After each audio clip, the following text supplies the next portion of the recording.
a whole 2 hours. I was like, I thought you were gonna be at 30 minutes or an hour because I know you get up and run and do your thing. So maybe I can beat you up in the morning. Well, no, Maybe you know what, Fred, though, you know what, and I trade the foreign exchange market too. I've been trading the foreign exchange market oh, you do for. the forex. So you get up, yeah, you do the Yeah, forex. yeah. I actually I got my currencies right here. I'm looking at them right now, but That shit is but addicting, isn't that hey, shit look, addicting? I'm telling all the fellas out there, everybody Uh-huh. watching, this job, once you learn what you're doing, it's better than the NBA. Okay, Uh-huh. this where people make the real money. I know you trade stocks and everything. You're in the real Yeah. estate thing, but I moved to the foreign exchange market after I retired, man, and that's why I don't miss the NBA.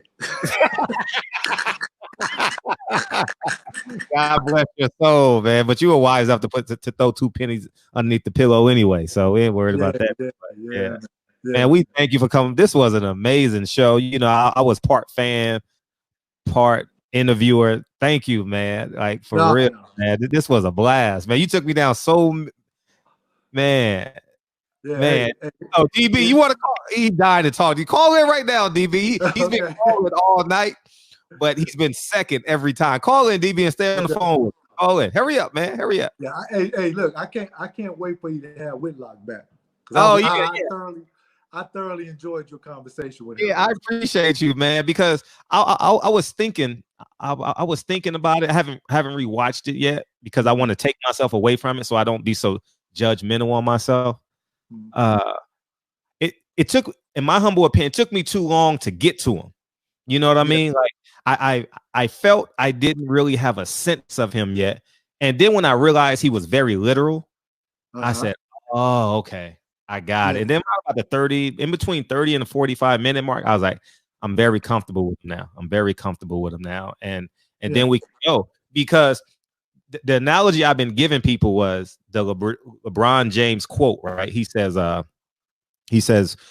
we're being hunted every Mhm. day we walk out. Now, if you repeat that word for word, Jason Whitlock is correct. You understand what I'm saying? Because the analogy is with the gun, right? Right.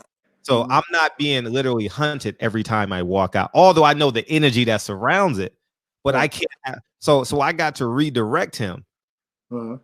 and break down those words word for word if I want to have a conversation with Jason Whitlock. You Yeah. understand? I can't run words together because you're gonna say, "See, I'm right. Nothing's 100%. This is what the absolute meaning of this word is." And I was like, "Yeah, okay, I got you. I Yeah, got you." because he's slick, man. You Mhm. gotta, I Oh, he's mean, very correct. yeah, he's slick. You gotta watch him, But Mhm. uh, you And know, I I oh, disagree with him on most of the things. yeah, I agree with him on group economics. yeah, That's one sure. thing We I all do agree with that. him on, Uh-huh. and I agree with him on the use of the N word. Uh-huh. Yeah. Because I don't use it. Uh-huh. And here's the reason. Uh-huh. When I moved from the south side of Chicago to the suburbs, Uh-huh. I used to get chased home by people that were calling me that name Uh-huh. and spitting on me and everything. So that Wow. whenever I hear it, it brings back those memories. And that word was given to us to degrade us, to make us feel inferior. Mm. And I just don't. I hate it. I can remember. When I was a little kid, my father Mm-hmm. was a Hebrew Israelite. Mm. Oh, Okay. okay. Yeah, and one day my brother and I were using it and calling. My father came in the room, man, hit me dead in the chest. Boom! Don't you ever Wow. say that again. You know, and ever since that day and those encounters that I had with people uh, of other races, when I moved to a different part of the city, it had an effect on me. So, Uh-huh. that's why I agree with him with that. But all the other stuff, when you criticize LeBron, I disagree with that. Mm-hmm. I don't know if you noticed, Fred, but I got fired from my job Mm-hmm. uh, at NBC I about remember that. 6 years ago. Mm-hmm. Okay, Mm-hmm. so I punched the guy, Mm-hmm. um, and I learned from it. I shouldn't have done it, but what the dude had done, I couldn't look at myself in the mirror as a man. Wow. I let away with that. I knew what was on the line, and I just said, you know, sometimes in life you just gotta say, I'm willing to lose it for my manhood, and that was one of those times for me. Now I was able to go back and get my job back. However, you know, Stephen A. Smith didn't talk about it. He's a friend of mine. He didn't talk about it on air or anything like that, because there's some guys in the national media that did talk about it.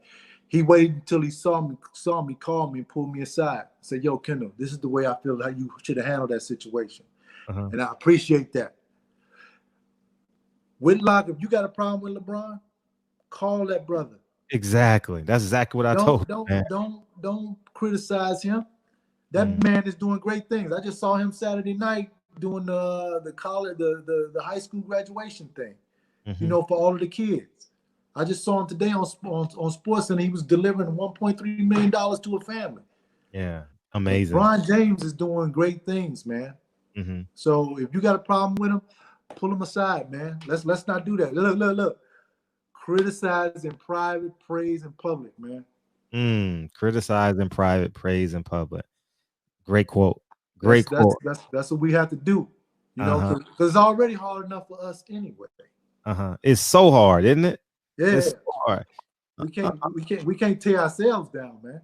Yeah, I had the same problem with my credentials, man. It was like, Fred, apologize. We'll give your credentials back. I'm like, yeah, fuck you. I'm not. Nah. And then I'm 10 years in now, Kendall. Like I'm good. I don't need a credential now. I'll pay the $500 for a ticket or $100 for a ticket and have 100% freedom. Yeah. You know what I mean? I'm cool with it. He's finally in here, DB. He's finally in here. Go ahead, DB. God damn. I don't know what happened. I don't know why you couldn't get through.